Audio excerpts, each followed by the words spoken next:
puan boleh ke pakai eyeliner warna brown dekat kening as a eyebrow liner? Eyeliner warna brown ni tetap eyeliner. Tengok, warna dia memang pekat sangat. Kalau letak dekat kening, hakikatnya saya pakai dekat kening ni adalah eyeliner saya. Tapi dia tetap eyeliner, dia bukan eyebrow liner. Cumanya bila saya pakai dekat kening nampak lagi cantik. Jadinya saya memang pakai dekat kening juga puan, Masya Allah. Tak pakai concealer pun. Kalau puan nak tengok macam mana cara saya pakai, puan tengok saya live. Disclaimer, saya bukan muar, saya adalah orang biasa yang pakai eyeliner tebal-tebal tanpa saya risau eyeliner saya jatuh. Dan kalau tanya saya macam mana boleh dapat idea letak dekat kening ni, adalah customer saya sendiri, Kak Shima. Kak Shima ni dah beli banyak kali eyeliner saya.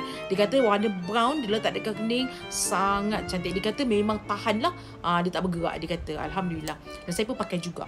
Kesimpulannya puan, saya pun pakai dekat kening. Ini adalah look dia. Semoga menjawab soalan.